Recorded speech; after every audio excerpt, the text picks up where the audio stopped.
एक बार की बात है, एक छोटे से गांव में एक किसान अपने परिवार के साथ रहता था। यह गांव पहाड़ियों के बीच बसा हुआ था, जहां हर साल मॉनसून में हरियाली छा जाती थी। लेकिन इस बार स्थिति कुछ अलग थी। भीषण गर्मी थी और कई महीनों से बारिश की एक बूंद भी नहीं गिरी थी। सूखे की वजह से उनकी फसलें मुरझा रही थीं और पूरा गांव चिंता में डूबा हुआ था।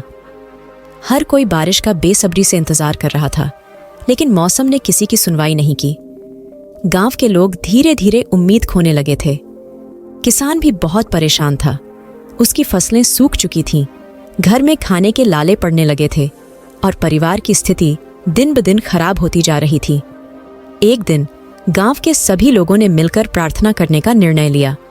उन्होंने सोचा कि यदि सब मिलकर भगवान से प्रार्थना करेंगे तो शायद उनकी प्रार्थना सुनी जाएगी। तय समय पर सभी गांव वाले इकट्ठे हुए और एक साथ प्रार्थना करने लगे। किसान भी अपने परिवार के साथ प्रार्थना में शामिल हुआ। उसने अपनी पत्नी और 6 साल की बेटी के साथ हाथ जोड़कर भगवान से प्रार्थना की। हे भगवान, हमने सुना है कि आप अपने बच्चों की प्रार्थना सुनते हैं। हमारी फसलें मर रही हैं। कृपया जल्द ही बारिश भेजें ताकि हम जीवित रह सकें। परिवार के प्रत्येक सदस्य ने अपने तरीके से प्रार्थना की। छोटी बच्ची ने भी अपने तरीके से भगवान से प्रार्थना की। हे भगवान, मेरे पिता बहुत परेशान हैं। आप सब कुछ कर सकते हैं। कृपया हमारे गांव में बारिश करा दें। प्रार्थना समाप्त होने के बाद किसान अपने खेतों की ओर जाने के लिए उठ गया।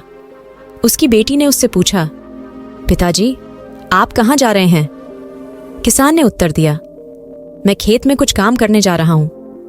लड़की तेजी से अपने पिता की ओर दौड़ी और कहा, रुको, मैं भी आपके साथ चलूंगी। वह अंदर गई और छाता लेकर वापस आई। पिता ने पूछा, छाता क्यों लाई हो? सूरज निकल चुका है और शाम का समय हो गया है।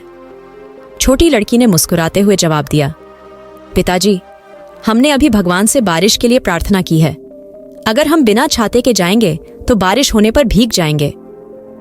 किसान अपनी बेटी की बात सुनकर दंग रह गया।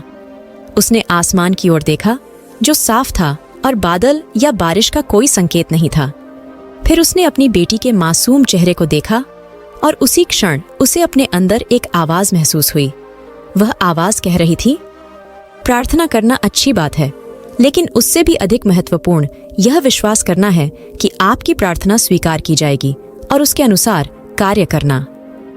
किसान ने अपनी बेटी को गोद में लिया, उसके माथे को चूमा और हाथ में छाता लेकर खेतों की ओर चल पड़ा।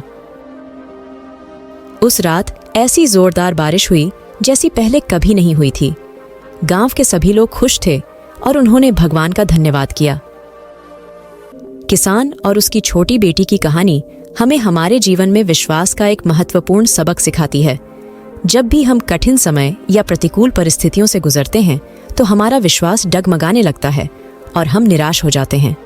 इस कहानी में पूरे गांव ने बारिश के लिए प्रार्थना की, लेकिन उनके दिल संदेह से भरे हुए थे। हालांकि छोटी लड़की ने छाता लाकर दिखा दिया कि उसे दृढ़ता से विश्वास था कि बारिश आएगी। विश्वास हमारे जीवन में महत्वपूर्ण है। यह हमारे सपनों और लक्ष्यों की नींव बनाता है। जब हम अपने आप में विश्वास के साथ कोई भी कार्य करते हैं तो सकारात्मक परिणाम देने के लिए बाध्य होते हैं। विश्वास के बिना हमारे प्रयास अनुकूल हो सकते हैं और हम बहुत आसानी से हार मान सकते हैं, लेकिन जब हम वास्तव में किसी चीज पर विश्वास करते हैं तो हम उन तरीकों से कार्य करने की अधिक संभावना रखते हैं जो उसे पूरा करते हैं। विश्वास हमारे कार्यों को फलता फूलता है और अगर हम संदेह के साथ अपने लक्ष्य तक पहुंचते हैं तो हमारे कार्य परिणाम की ओर नहीं ले जाते। हम आवश्यक प्रयास नहीं कर सकते हैं या बाधाओं के सामने हार मान सकते हैं, लेकिन आत्मविश्वास और विश्वास के साथ हम अधिक लचीले और लगातार बने रहते हैं, जिससे हमारे जीवन में सफलता की संभावना बढ़ जाती है। विश्वास अनिवार्य रूप से हर क्षेत्र में महत्वपूर्ण है। जब हम बीमार होते हैं और दवा लेते हैं तो यह सिर्फ दवा नहीं है जो हमें ठीक करती है, बल्कि हमारा विश्वास है कि दवा हमें बेहतर बनाएगी। इस विश्वास के बिना दवा भी हमारा इलाज करने में विफल हो सकती है। यहाँ तक कि जब हम प्रार्थना करते हैं तो हमारी प्रार्थना में हमारा विश्वास भी महत्वपूर्ण भूमिका निभाता है।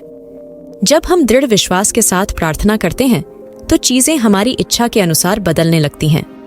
कहानी हमें याद दिलाती है कि अपने आप में अटूट विश्वास हमारे लक्ष्य या हमारी प्रार्थनाएं वह परिणाम ला सकती हैं जो हम चाहते हैं। विश्वास सिर्फ सर्वश्रेष्ठ की उम्मीद करने के बारे में नहीं है, बल्कि यह विश्वास करने के बारे में है कि सबसे अच्छा होगा। खुद पर और अपने सपनों पर विश्वास रखें और अपने लक्ष्यों को प्राप्त करें। इसलिए खुद पर विश्वास रखें और आप जो कुछ भी ठान लें उसे हासिल कर सकते हैं, क्योंकि अटूट विश्वास ही वह कुंजी है जो आपके सपनों के दरवाजे खोलती है। उम्मीद है कि आपको यह कहानी पसंद आई होगी। अगर आपको यह कहानी अच्छी लगी हो तो इसे लाइक और शेयर करना न भूलें। तो चलिए फिर मिलते हैं एक नई वीडियो में। तब तक के लिए अपना ध्यान रखें और खुश रहें। धन्यवाद।